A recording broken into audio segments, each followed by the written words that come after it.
work out answers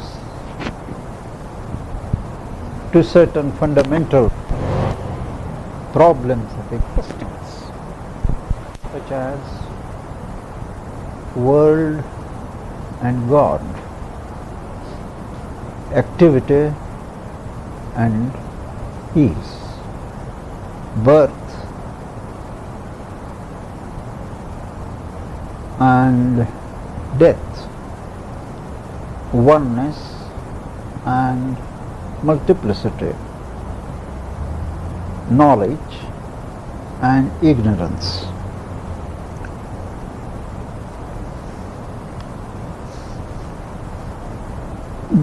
The text consists only of 17 verses, but these verses are so pithy, pregnant in their meaning, that they lend themselves to diverse interpretations.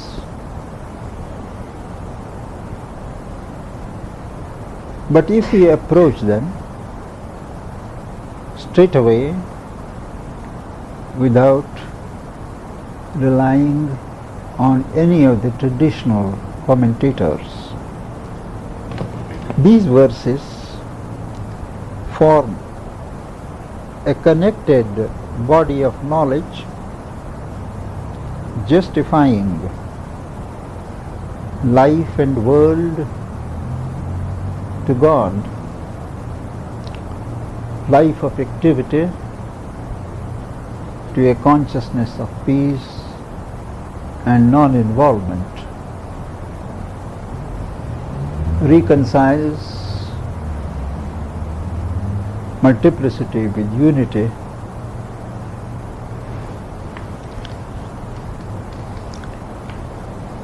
and generally indicates the purpose of life, the frame in which the solution to the problem of life is to be worked out. Now the Isha Upanishad is a short name for Ishavasya Upanishad. Ishavasya is the first word, first phrase of the text. There are certain verses, certain Upanishads which get their title from the opening word, from the opening phrase. And this is one which gets its name from the first phrase, Ishavasya.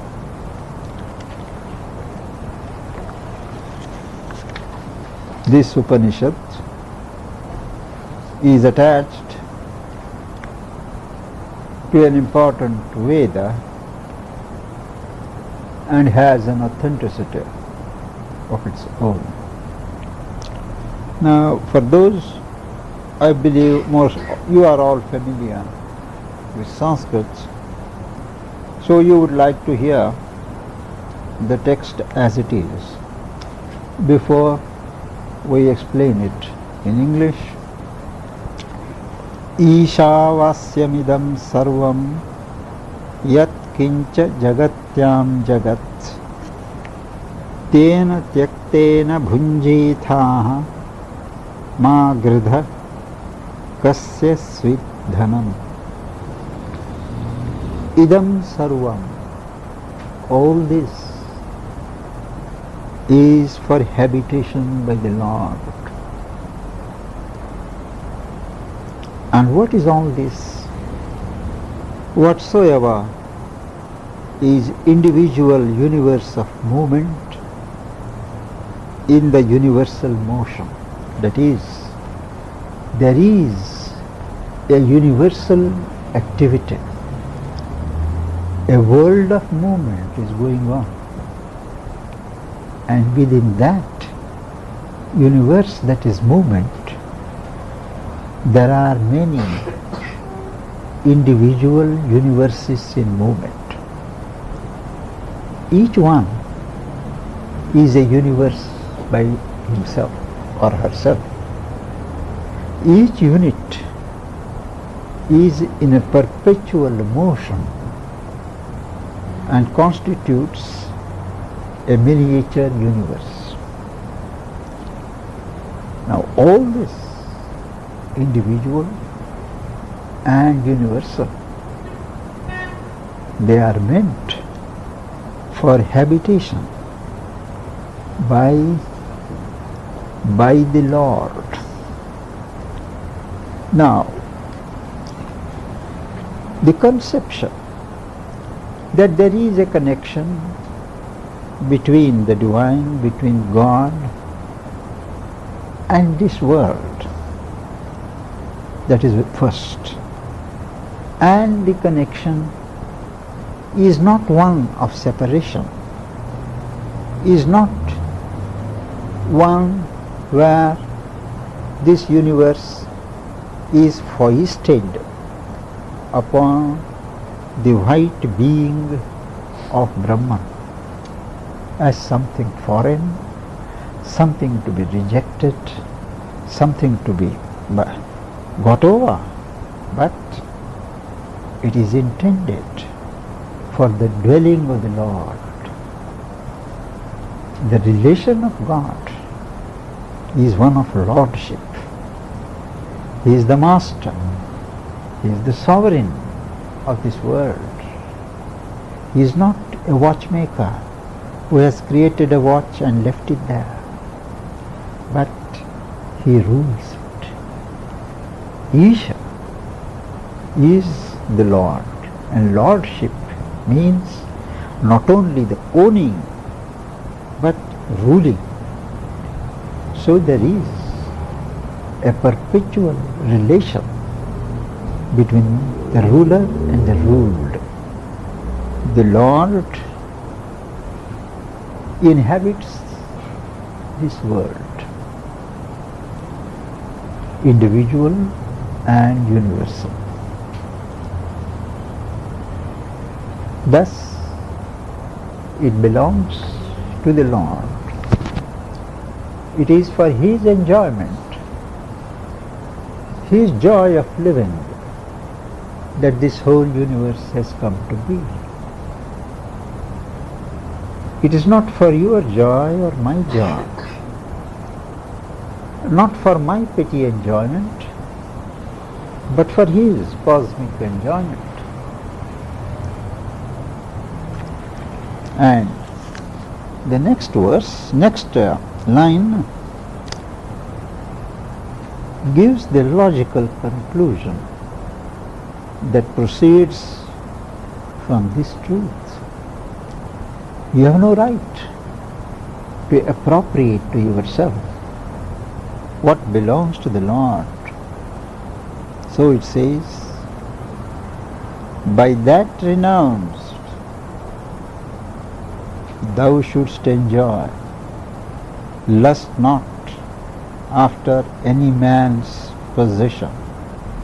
That is, you have to renounce your false claim of possession, your egoistic, desire-driven claim of appropriation, of possession has to be renounced. But on that account, because you renounce your claim, it's not that you should withdraw from it. You should run away from it. You should enjoy as a channel of the Lord's enjoyment, as an instrument through which He enjoys. He draws the joy of it. You have to enjoy. And it is a profound psychological truth when it says renounce and enjoy. You can truly enjoy a thing only when you give up your claim for possession. Otherwise, you are always haunted by the fear of losing it. Once you renounce your claim, thereafter you enjoy it as long as it is with you, without any apprehension. You can enjoy a thing all the more when you don't have to guard it, when you don't have to take precautions to hold it. Lust not after another's possession. This is because it belongs to the Lord, it belongs to Him. You cannot cast your grasp, hold on this universe. So the number of conceptions in this very first verse are 2 or 3, as we have discussed. The second verse says, what do? You accept that the world belongs to the Lord, but on that account you are not to renounce it. You renounce your desire and claim, and you enjoy. And how do you enjoy it? How do you live? Says, Kuruvanni veha karmani jijivishet shatam samaha evam tvayi nanyata atosti na karma lipyate nare. Verily, doing works in this world, one should wish to live 100 years. Now, you live in this world active, doing your actions, works, not just contemplating and meditating, not just practicing austerities, giving up the world, because action is the law of the world. And to enjoy life, you must be active.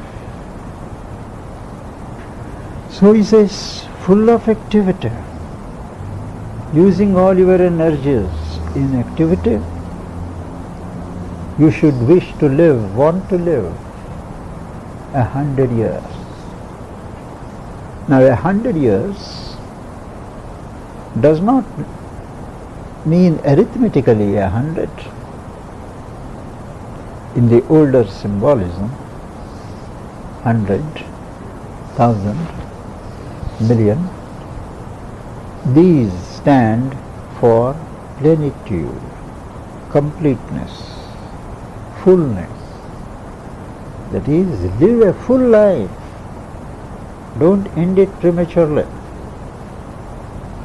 Don't deny yourself, but live a full term of the life that has been given to you, doing works, not otherwise.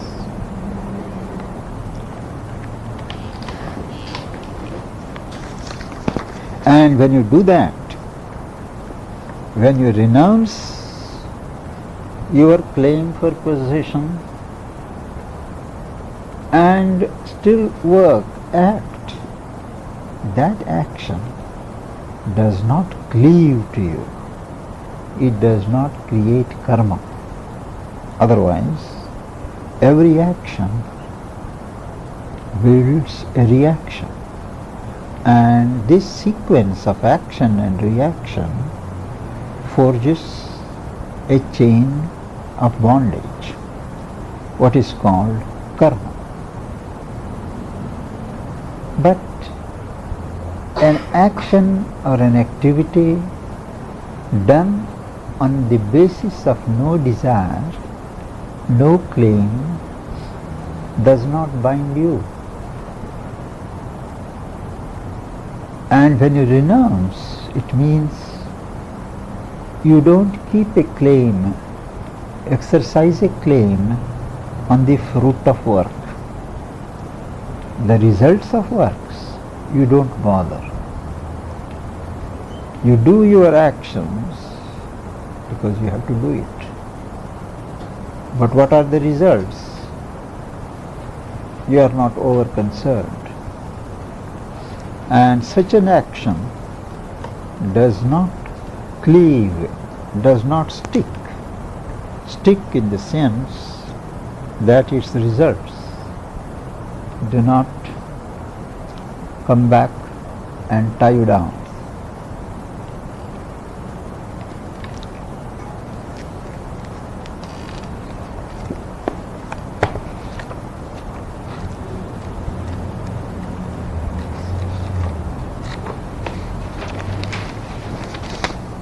The third verse. Asurya mate loka andhena tamasa vritaha tamste pretya abhigachanti ye kecha atmahano janaha. Here, the whole cosmogony of the universe is given.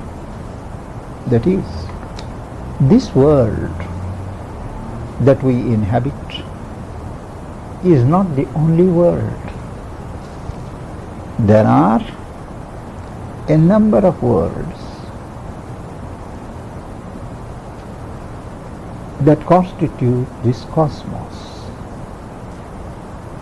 We have this physical world, above that is the life world, then is the mind world, then there are the supra-terrestrial worlds.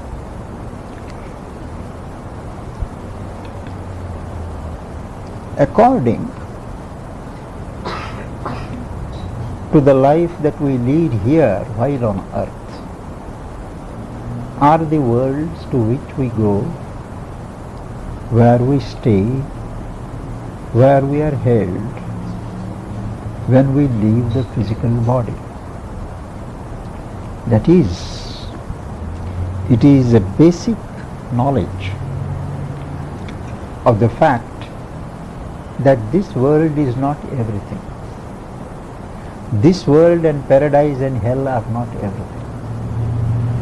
There is a gradation of worlds, and our soul, our being, once it sheds the body, it goes to other worlds.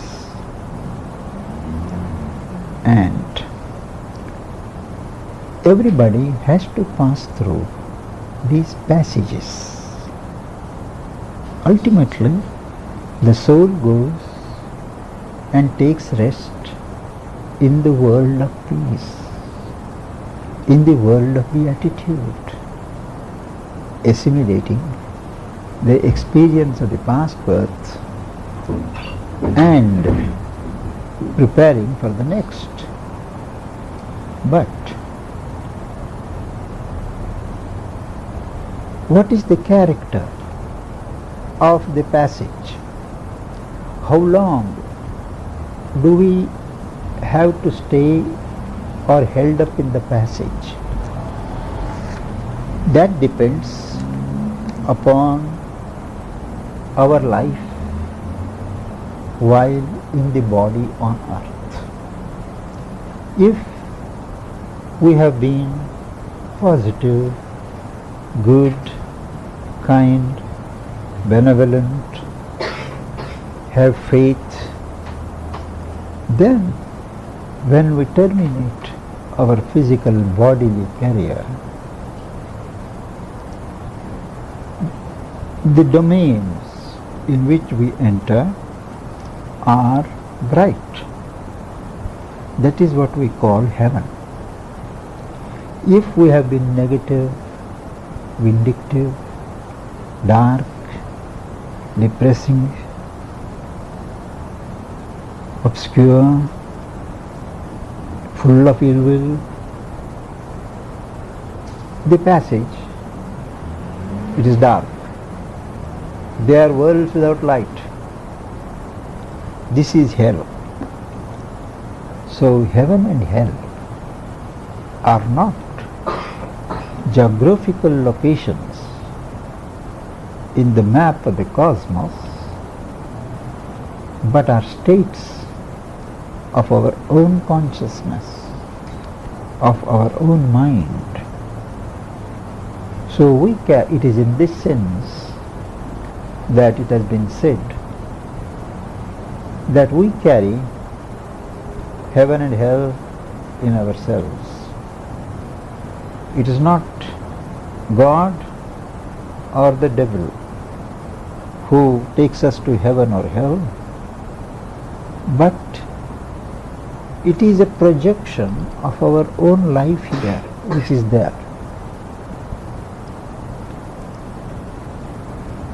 The length of the passage depends upon our unexhausted desires, passions,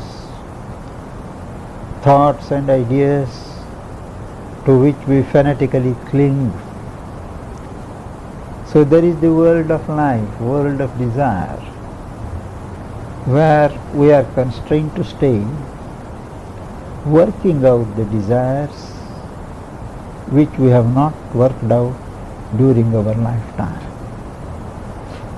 They are desires like food, sex, and various other occupations which deal with the senses. It is only after these impetuses are exhausted that vital sheath, life body, is shed, and you are free to go further. And when you enter the mind world, it is the limitations of your ideas, the clinging of your mind to petty notions, superstitions. These form, as it were, shells, and till they are broken, you are obliged to stay in the mind world. And when that is dissolved, you go to the place of rest. So this is the passage to your place of rest. And the verse says that those who have harmed themselves, who are the slayers of the souls, their worlds are sunless, dark. That is, those whose life has been such that they have harmed their soul, neglected their soul, led a black life, obscuring the light of the soul. The worlds to which they go are sunless. Sunless are those worlds, and enveloped in blind gloom, whereto all they in their passing hence resort, who are slayers of their souls.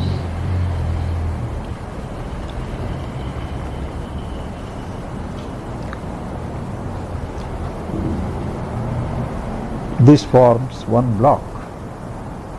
Any questions or things that are not clear?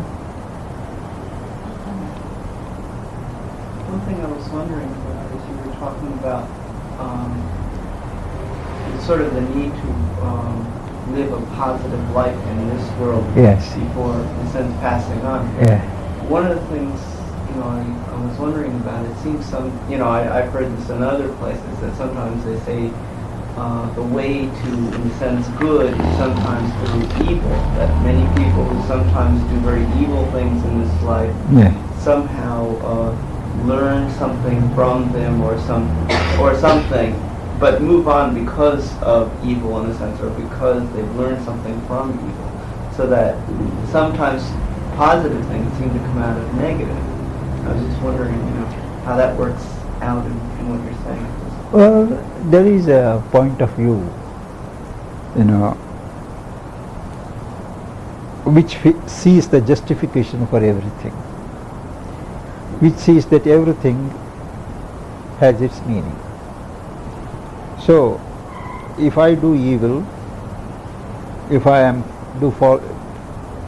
live a false life, they say in my evolution, I need to do that.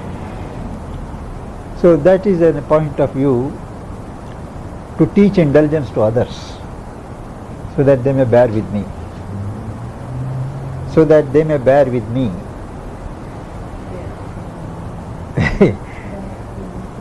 With the sinner, so that all people may be charitable to the sinner and not just throw stones at him. There is a philosophy which propagates. Well, he needs to go through that. He has to learn. Possibly we have also gone through it. Last birth. Then they will say, a sinner has a future, a saint has a past, and all that sort of thing. But point is, it is true also that there is nothing like unmixed good or unmixed evil. Too much of good or good out of place turns to evil. And evil, by constant churning, ultimately results in some good somewhere. So that's a way of understanding things. But it can't be a guide to life. It is a way of explaining life to ourselves and allowing people to grow in their own way. But that does not save the evildoer from having to pay the penalty for the evil that he does. And that penalty is not only on the earth but also above. There is what may be called a double karma.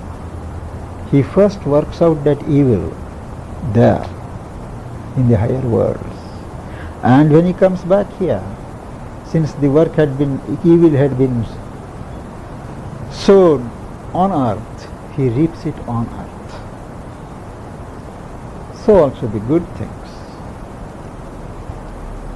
So under no circumstances can a dark or an evil life be justified. Or supposing you are willing to pay the penalty, then you can use it as your means of growth. That is all. It has been put in a different umbrella.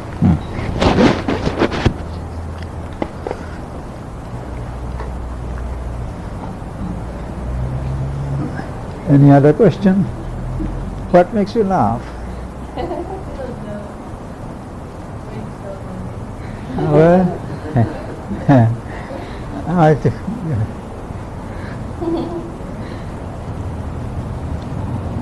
It's pretty hard to bring that down to this reality, this way of what here in America there's so many things that are wrong, and people are caught up in the system, and they seem to be caught up in fears and insecurity, and cause many bad things to be done.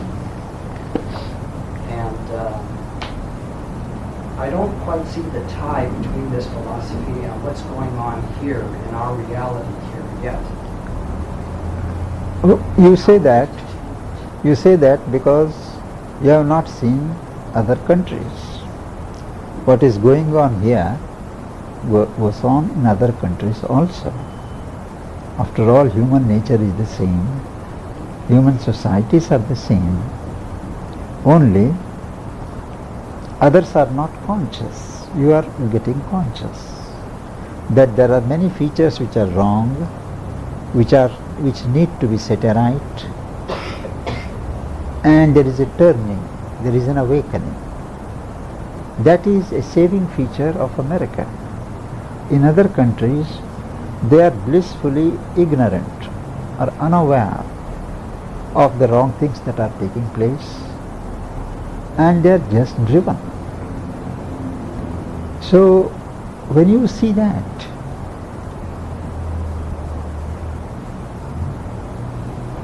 you feel that what is happening here has had a meaning. Certain excesses have driven people to self-search, self-examination, and they are turning to find a light or a knowledge that can help them get over it.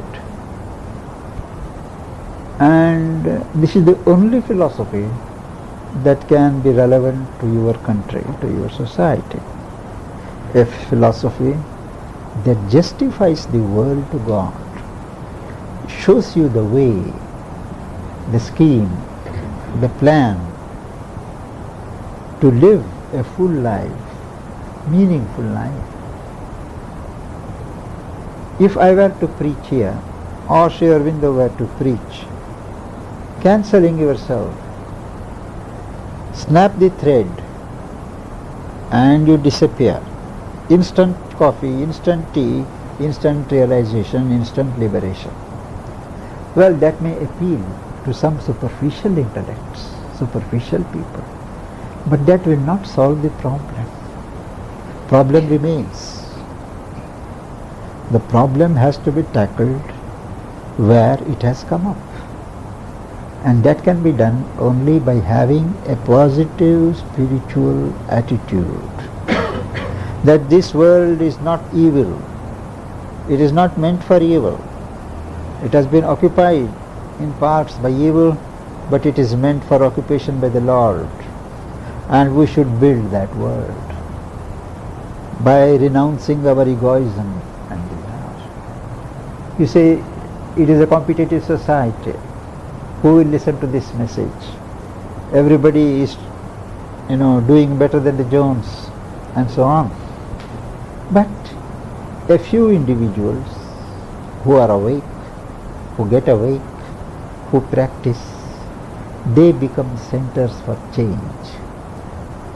Such a change does not start in big organizations or huge parties.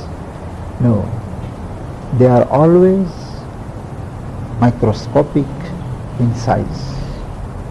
One individual thinking right, feeling right, acting right, radiates waves of right, waves of peace. And whoever comes in that person's atmosphere changes. That is how a spiritual philosophy works.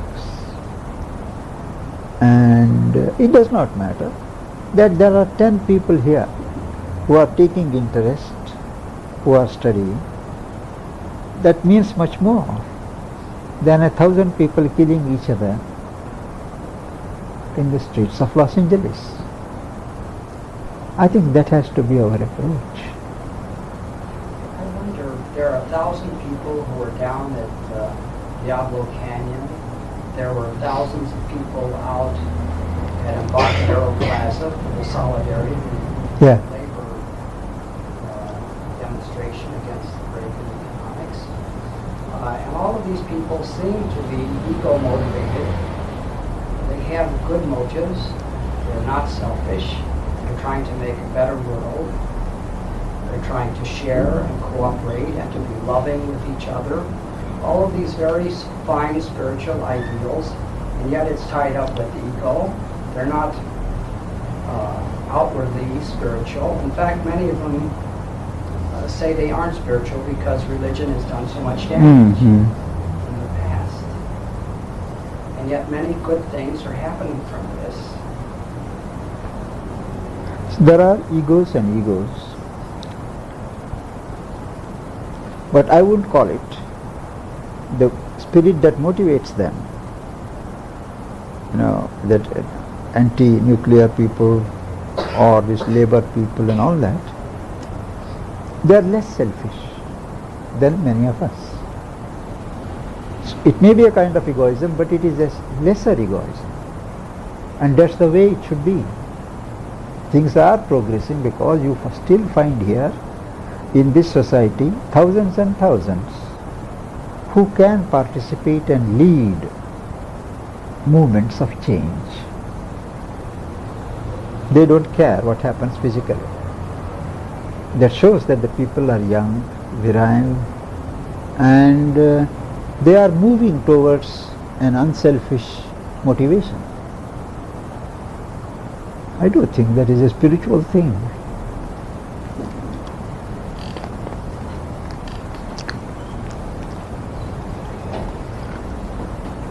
Then the text gives a conception to clear our normal conceptions of time and space, that the reality is not in change. Change is real, but it is not the whole reality. What the world that we see changing from moment to moment is not everything. There is something behind, there is something that sustains, which gives it a reality. Anejadekam manaso javiyo nainadeva apnuvan purvamarshad tadhavatah anyan atyeti tishtat tasminnapo matarishva dadhati. There is something which is unmoving. It does not move, which is stable. But it is swifter than the mind. So far, nothing has been swifter than the mind. The mind travels at an incredible speed. But this reality, which is unmoving, it is more swift than our swiftest agent. That's the mind.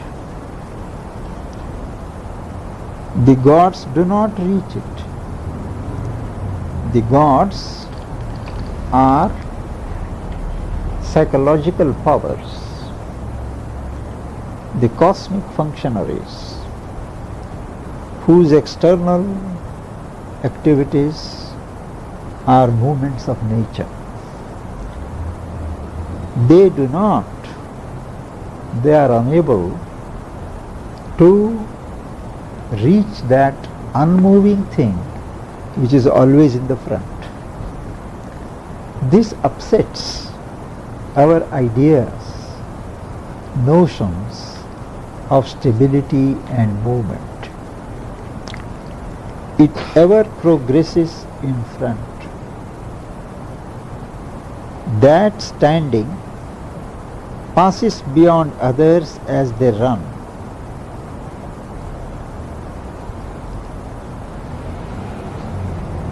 That is, the reality is both stable, stationary, and in movement. This is a paradox to indicate that we are in the realm of a reality which is above the mind. The mind cannot square both together movement and stability. So this reality is both at the same time. In that reality, the master of life establishes the waters. Master of life, that is life energy, the God of life. Waters represent consciousness. In this reality that you see everywhere, in that life force organizes consciousness. Consciousness is something which is always moving. Waters. The ancient symbolists speak of the consciousness as ocean, as the water, because it is ever in movement. Currents of waters are movements of consciousness.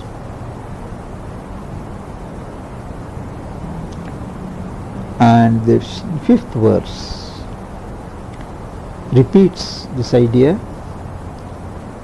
that explicates that idea, that moves and that moves not, that is far and the same is near, that is within all this and that also is outside all this, to emphasize the omnipresence and omnipotence of the divine reality that is inhabiting this world, inhabiting this universe. It is said that it both moves and does not move. It is near and at the same time it is far. It is within us and also outside us.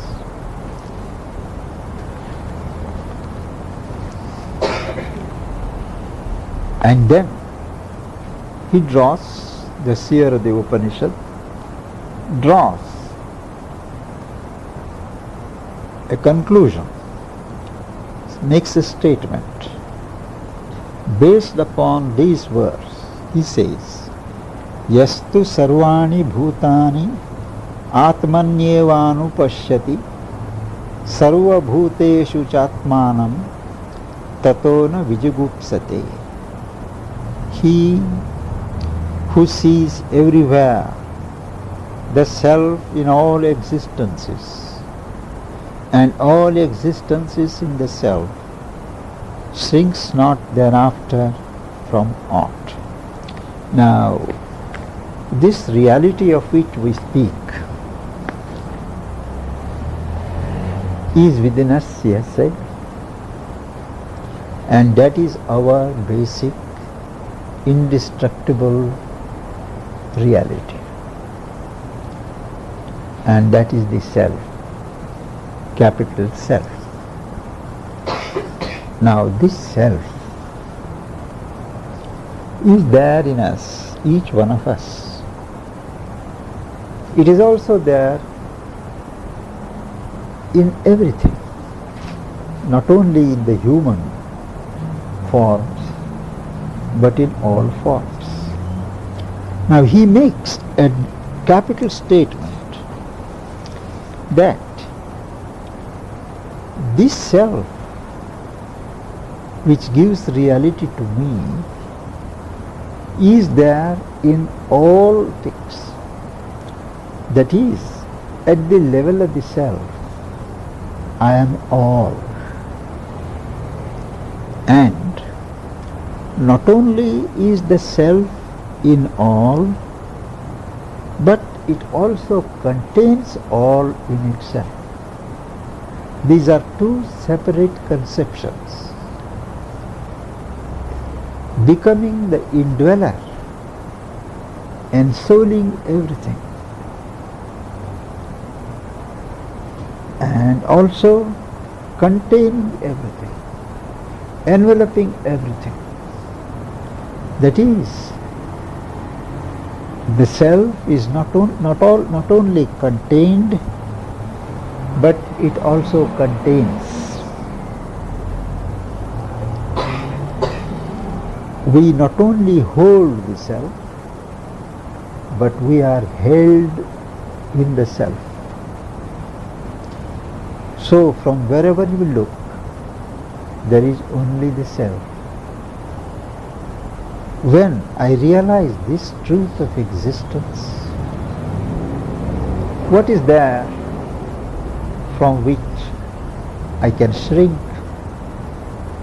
or which I need to be afraid of? And I shrink from others.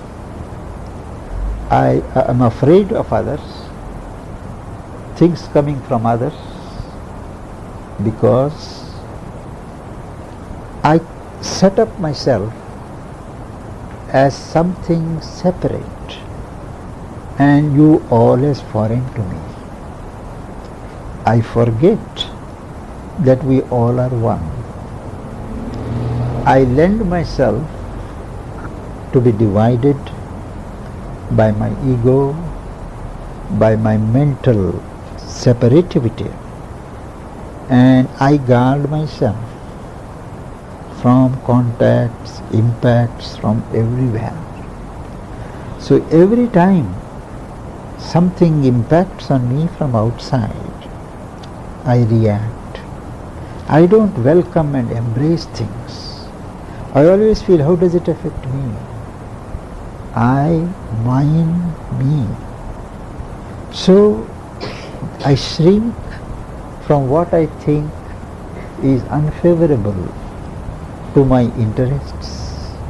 I am afraid of what I feel to be a danger to my safety, and I welcome those which promote, which condone, which buttress my interests. And this is the reason our sense of separativity from others, our confining ourselves in our petty shells, that makes us vulnerable to reactions of fear, of shrinking, repulsion, attraction, irrespective of the real value of these impacts. We measure and gauge everything severely from our limited single individual angle. To cure that malady, the Upanishad gives a technique, a psychological way, and that is, become conscious of yourself. Have the faith that your reality is not your external personality, constituted by the complex of body, mind and life, but there is a self. There is a core of truth, what you may call the self. And that self is within everybody, in everything. And both those things and myself are held, are alive within that self. So both within and without, there is one truth, one life, one self.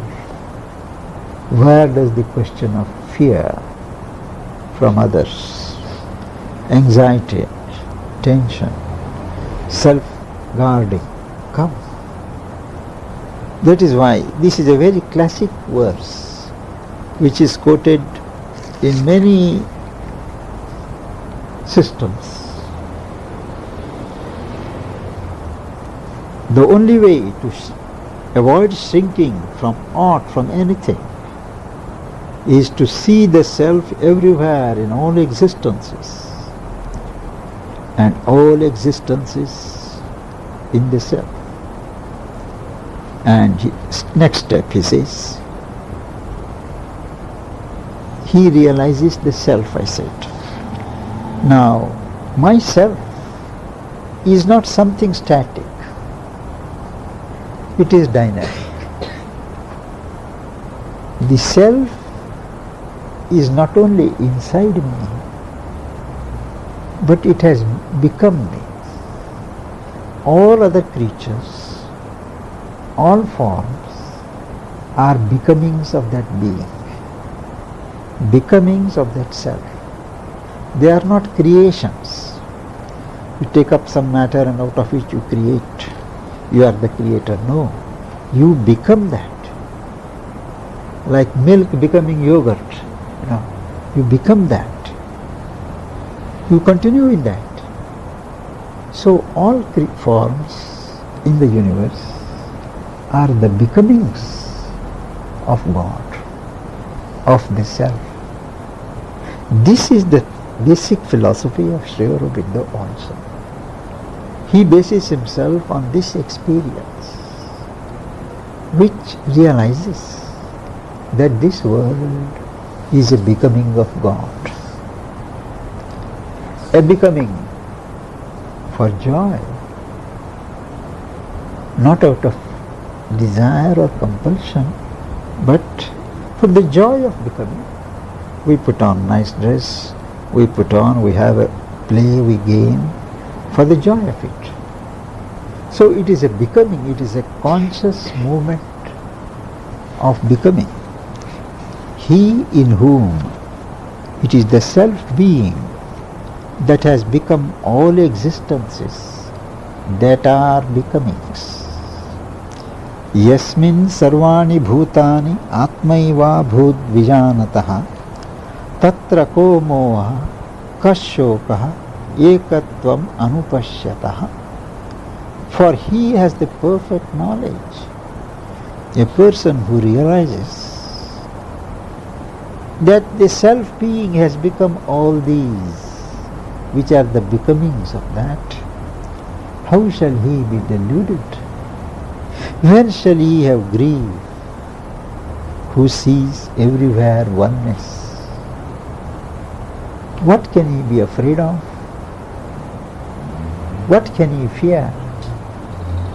And what occasion of grief can there be? Normally, there is grief when you lose something.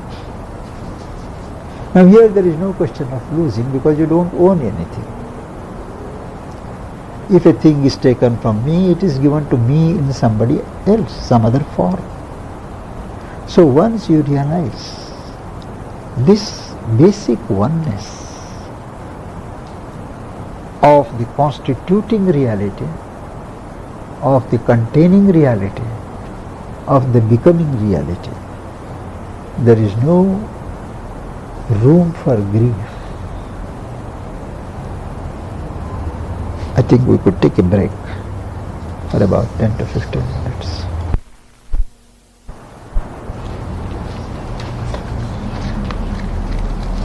So to read out the verses that we have done. Isha vasyamidam sarvam yat kincha jagatyam jagat tena tyaktena bhunjitha ma gridhak kasya svidhanam kurvanne veha karmani jijivishet shatam samaha evam tvai nanyatha atosti na karma lipyate nare asuryanamate loka andhena tamasa vrutaha tamste pretya vigachanti eke chatmahano janaha anejadekam manaso javiyo nainadeva apnuvan purvamarshat tadhavato anyan atyeti tishtat tasminnapo matarishva dadhati tadejati tannaijati taddure tadvantike tadantarasya sarvasya tadu sarvasya asya bahyatah yastu sarvani bhutani atmanyevanu pashyati sarva bhuteshu chatmanam tato na vijugupsate. यस्मिन् सर्वाणि भूतानि आत्मैवा भूद्विजानतः तत्र को मोहः कशोकः एकत्वम् अनुपश्यतः सपर्यगात् शुक्रम् अकायम् अव्रणम् अस्नाविरम् शुद्धम् अपापविद्धम् कविर्मनीषी परिभू स्वयंभू यथा तथ्यतः अर्थान् व्यददात् शाश्वतीभ्यः समाभ्यः. He establishes here the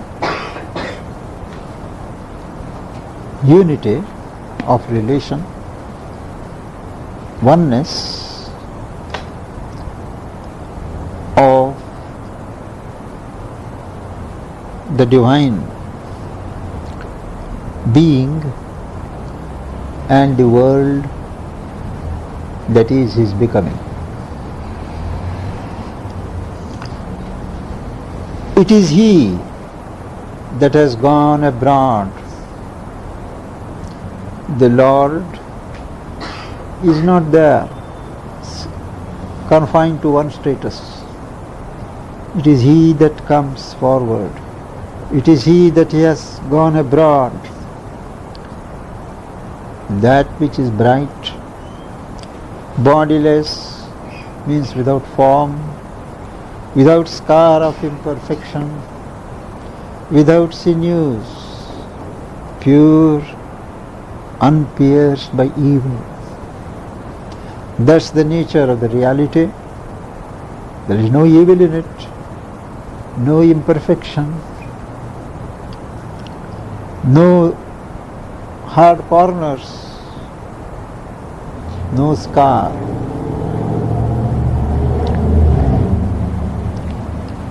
And he who has gone abroad, he has different statuses. He is the seer, Kavi.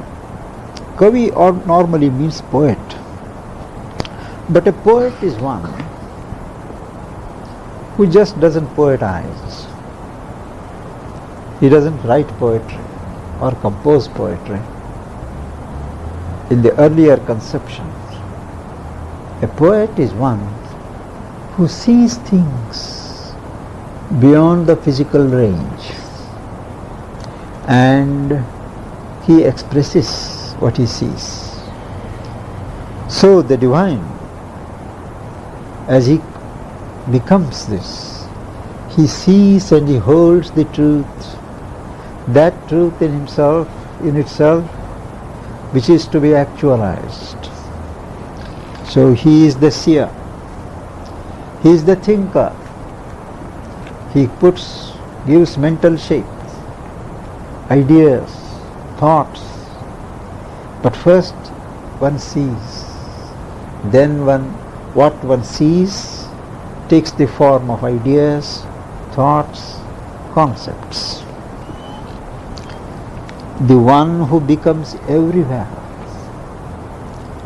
the self-existent, he doesn't depend upon this universe for his existence. He is self-existent.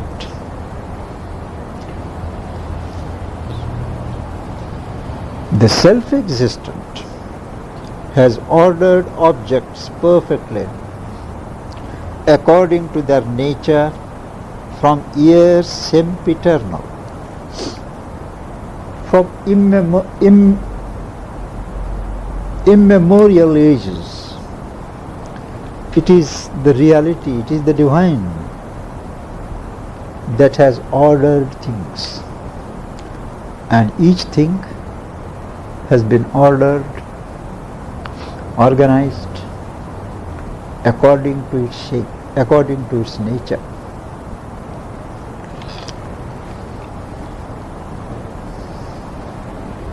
That is to say, there is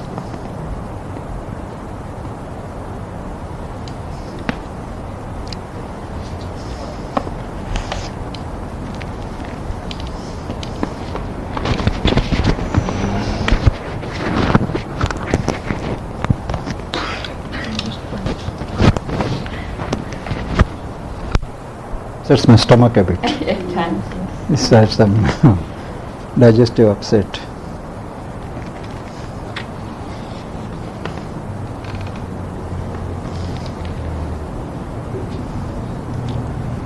There is an order in all things. Mother used to say that from a point of view, everything is as it should be at that moment. Because we don't have that vision, the understanding, we feel things are out of order, things are not, coordinated. But from a higher level, everything is exactly where it should be. Because they are what they are sure to lead where they should go later. That is because there is a divine intelligence in things. There is an Upanishad, a very old one called Upanishads, in which it is said, wisdom is the eye, prajna netroyam lokaha. This world has wisdom for its eye. It is not a mechanical world, but there is a guiding intelligence. Through all circumstances, through all vicissitudes, the world is led, the world guides itself. The world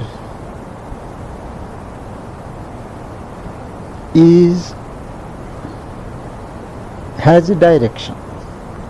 We can't understand it. Our vision is limited. But if you have a larger vision, you can understand better why things are what they are. Everything fulfills a function. Even pain and suffering fulfill a function. And that is the idea here when he says the self-existent has ordered objects perfectly according to their nature from years sempiternal. It is an important philosophical and spiritual principle that everything is okay when it follows its nature. Each being has its own nature.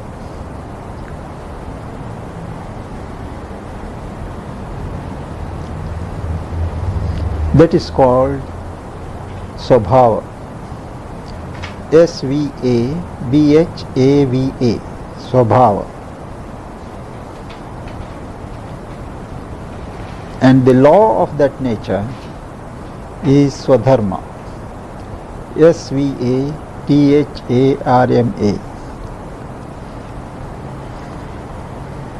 So each one must find out what is his or her real nature, and to function according to that is the law of that person. The whole defect of our present system of life, present structure of education, is that it does not help us to ascertain our own individuality, and where we discover it, we are not helped to bring it out. We are all passed through a machine, ditto copies. So many courses, so many degrees, so many diplomas. Everybody is given the same course, and everybody is expected to react in the same way, fit into a society which is uniform, mechanical. That is the surest way of killing the spirit, the need of one's nature. And if our present civilization and the institutions of culture, education, thought, art, everything has disintegrated today, it is because the gap has been too wide.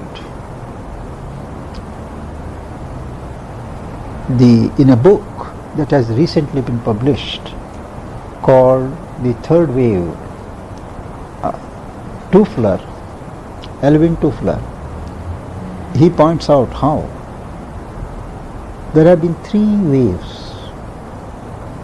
First wave in human history that we know took place at 10,000 years ago with the agricultural revolution. For the first time, human beings settled down and the family, the house, land, all became institutions.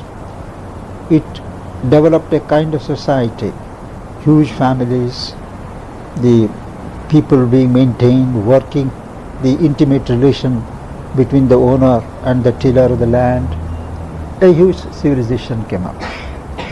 Then he says 300 years thereafter, 300 years ago, after 10,000 years, the second wave came, industrial revolution, and that broke up this huge society and turned automatons of individuals, factories, multinational corporations, everything became unnatural. And luckily, within 300 years, it has collapsed. And now he says a third wave is on, which he sums up as decentralization, demassification, and return to the individual. People, even in a country like America, they have realized it is unwise to break up families. Breaking up families has landed us in very awkward situations. And this huge factory, standardization, specialization, it has robbed the beauty of life. So he says there is a steady return to skeletal families, breakup of centralized processes, and the individual is slowly coming into his own. He insists on being respected. He does not want representatives to run his governments for him. He wants to govern himself. And religion, politics, all these systems are being demassified. There are no mass movements, mass contents, but individual. So he says education also is a part of that restructuring, where the huge universities, huge colleges, and that will no longer function. There will have to be small institutions where each individual will have intimate relation with the teacher, the guide, with other students, and the best in each one should come, will be given opportunity to come. Similarly, this is in governments. He says they are no longer tolerating parliaments and senates to run things for them. They want themselves. The recent developments in electronics, telecommunications make it possible for individuals to be heard in the capital from where they are. They don't need these intermediaries. Similarly, the individual religion, not a mass religion. So a very intelligent analysis, a return to one's nature, but only it is a return to one's real nature and not what you may call the external lower nature. There are some dangerous teachings which are fashionable, which say be free and uninhibited. Just give free vent to whatever impulses you feel. Now that way we are dehumanizing ourselves and going to the level of animals. The law of evolution is upward. We have to surpass humanity and put on something of a divine humanity. And for that, each individual must be helped, given scope to find one's own nature, and scope must be given to function according to that. A mechanical and insensitive society like the modern Western society, whether so-called democratic or communist, will not continue in the process of things.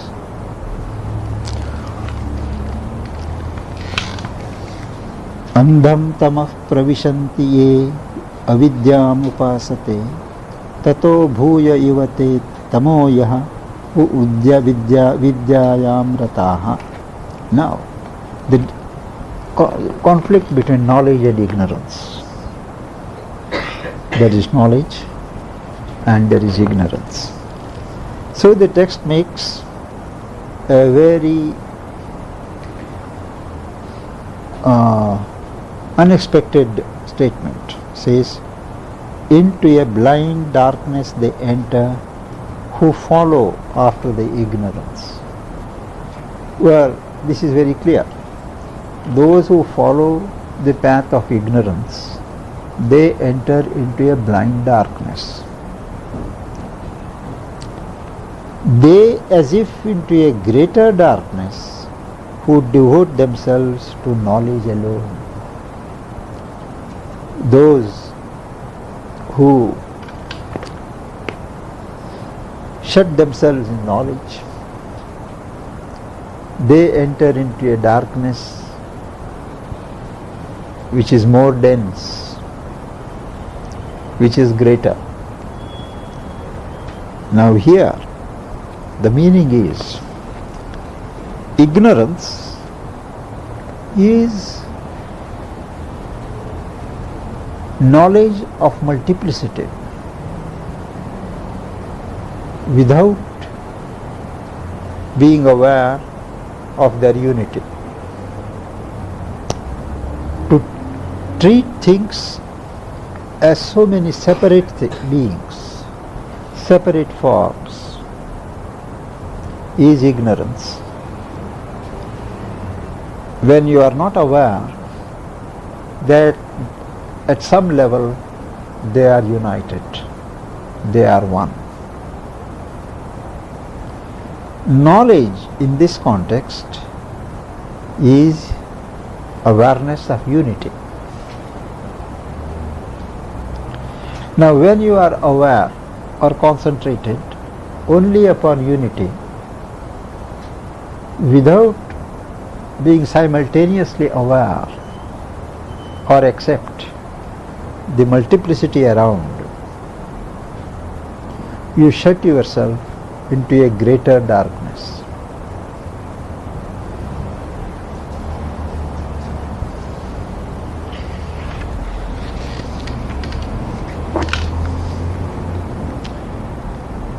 Anyad eva ahuhu vidyaya anyad ahuhu avidyaya iti shushrumadhiranam etnastad vichachakshire. Now, but actually, knowledge should lead to some other result. Ignorance which must lead to some other result. And not shutting ourselves in their respective darknesses. This is what we have heard from the wise who have revealed that to our understanding.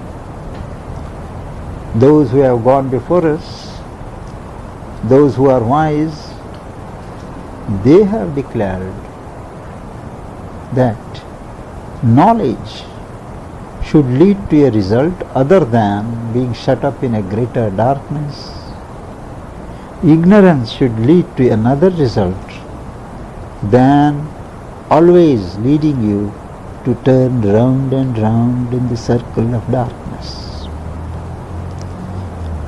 And what, yes?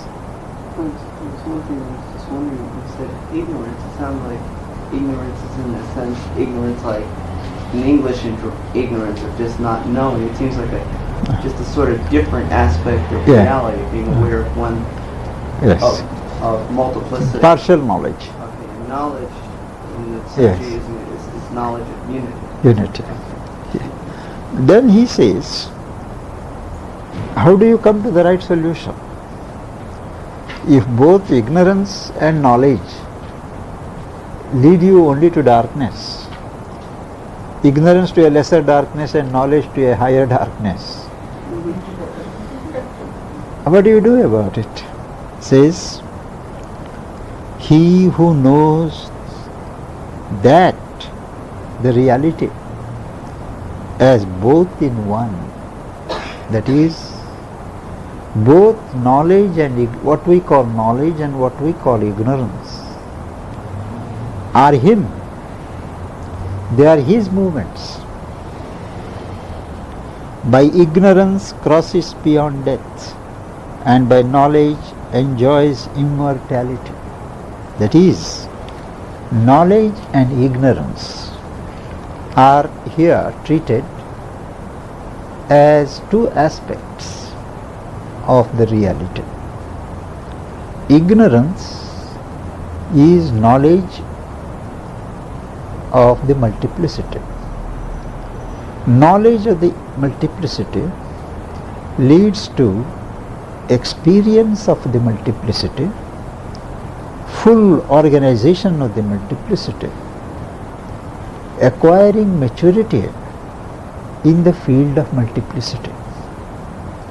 And when you have so much of experience in this world of multiplicity, you become mature and you seek a way out. So this life becomes a field for your growth, a door for entry into knowledge. So by ignorance, you cross beyond death. Because you have been prepared here, because you have made use of this world, it is possible for you to evolve further and enter into a place beyond death. And when you go to that knowledge, knowledge of awareness, awareness of unity, because you already have experience of this multiplicity, you relate it to that.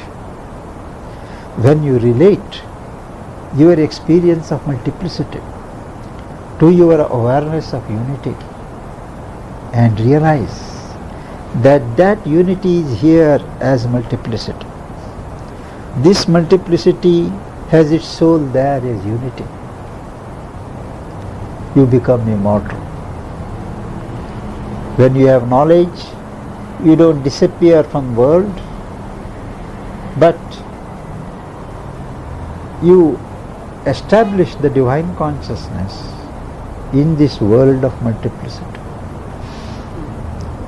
So ignorance is a step, knowledge is a step, and the culmination is where you find the justification of ignorance in knowledge and the expression of knowledge in the field of ignorance. Similarly, he takes another pair of opposites.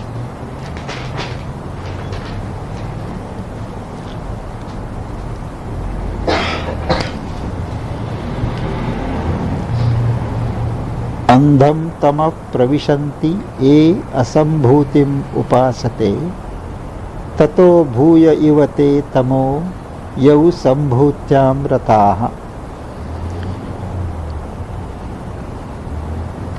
This world is called birth. You take birth here. And that world is the world of non-birth. Because there one doesn't take birth here, they stay there. So the traditional philosophy is to reject this birth and withdraw into the realm of non-birth. So you escape birth and death. Now taking those two terms, birth and non-birth, he says,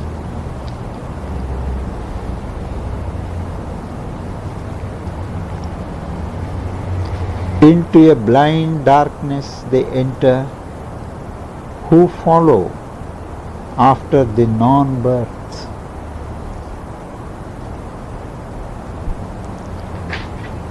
The state of consciousness which is there in the world of non-birth is like a blind darkness to us here.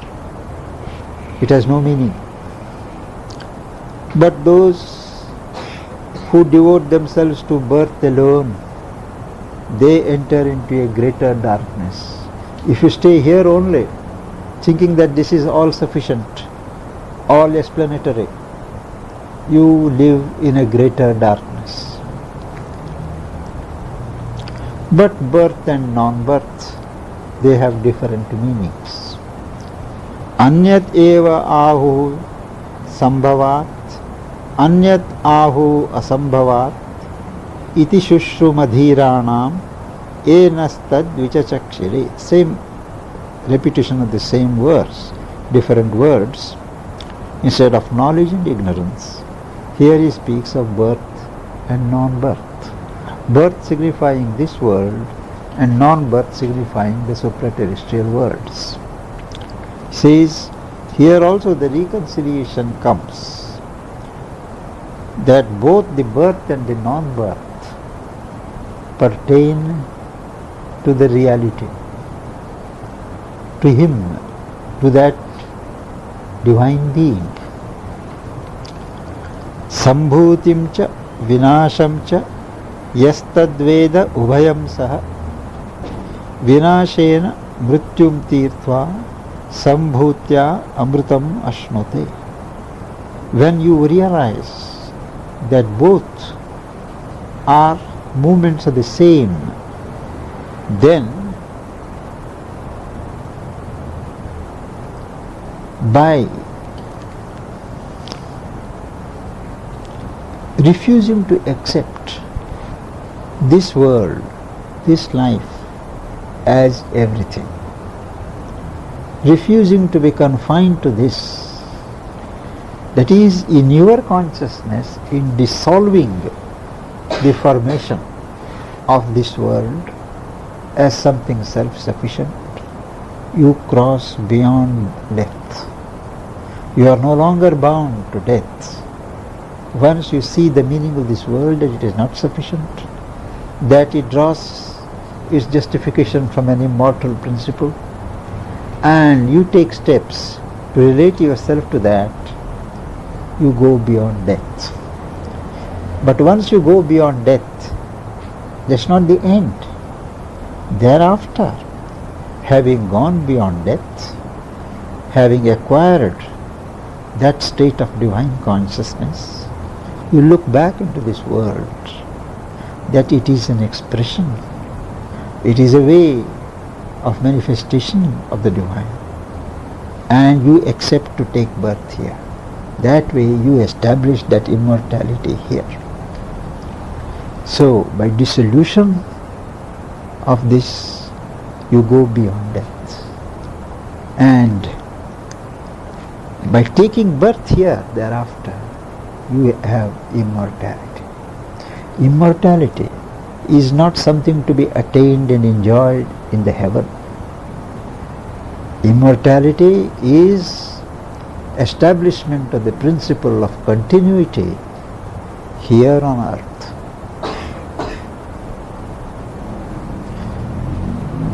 And immortality does not necessarily mean continuation of the same body, same form forever, like the Egyptian mummies. It means continuity of consciousness. Just as when we sleep at night and when we get up in the morning, the consciousness continues. Today's consciousness continues tomorrow.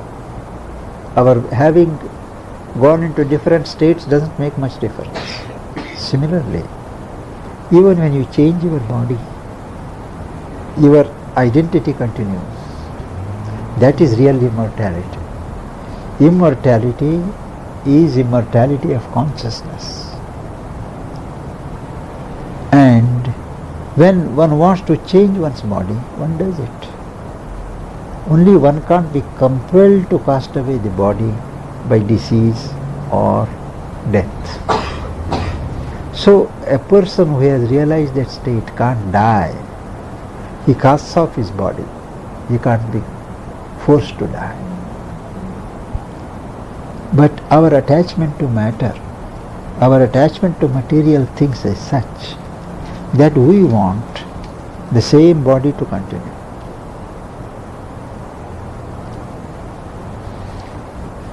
That is possible. But when evolution reaches such a state that the material particles are transformed into divine conscious vibrations. But that takes a long time. But before that, the consciousness itself has to get the sense of immortality.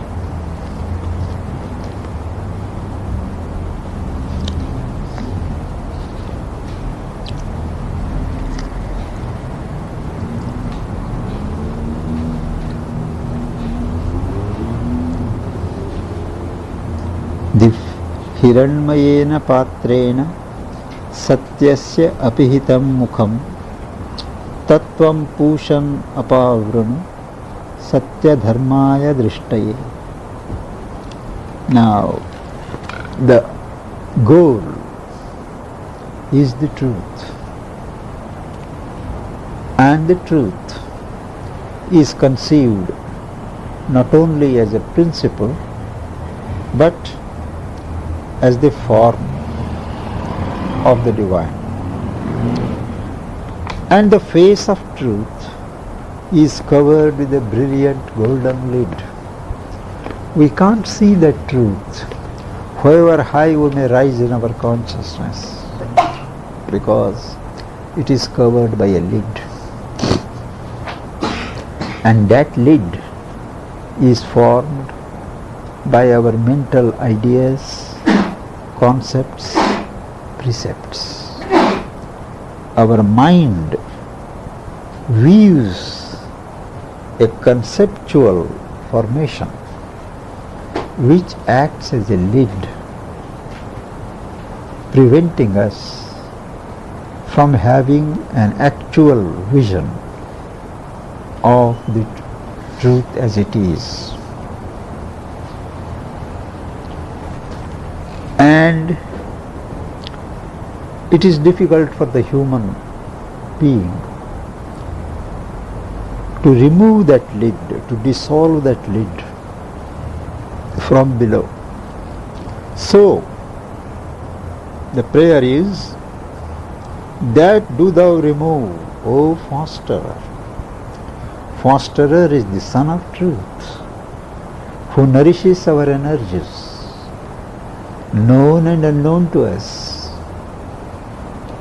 And to him, the Son of Truth, the seer prays, remove that lid for the law of truth, so that I can behold the law of truth for my sight.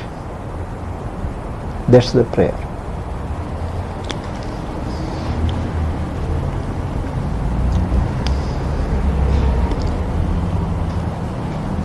How does he remove that lid? The rays of light that emanate from that spiritual sun, they become at our level mental concepts, mental ideas, mental thoughts, they are all disorganized. So he is prayed to organize these rays, marshal the movements that emanate from him, put them into the right focus, so that that luster, that most blessed form of his can be visioned. And the prayer is Pusham Ekarshe Yama Surya Prajapatya Vyuha Rashmin Samoha Tejo Yatte Rupam Kalyanatamam Tatte Pashyami Yosau Vasau Purushaha Sohamasmi. O fosterer, O soul seer, O ordainer, O illumining sun, O power of the Father of creatures, marshal thy rays, draw together thy light, the luster which is the most blessed form of all, that in thee I behold. When my mental conceptions are removed, I see that pure form, the Purusha there and there, the person there and there, and suddenly he realizes, he am I. When he gets the supreme vision above the mind, when the disorganized movements of the mind are quieted, and the sun shines in his glory, he becomes aware of the divine person, and suddenly there is a recognition, he am I. That's the high point of that movement. I think I'll stop here because there is a lot to be said, and we'll say it on Monday when we meet. The various 3 or 4 moments lead to this culmination, where he stands before the sun, before the highest form of God, the truth, and suddenly the recognition comes. He am I. I think we'll do it next time.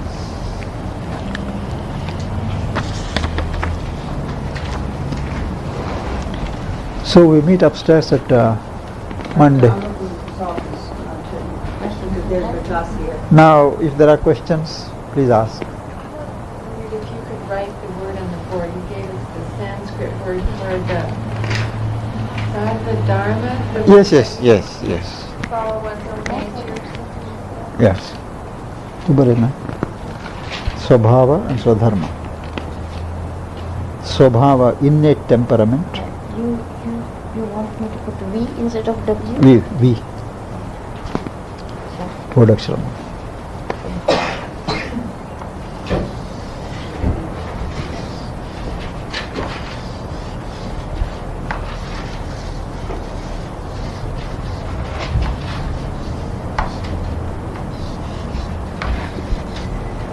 So bhava is one word.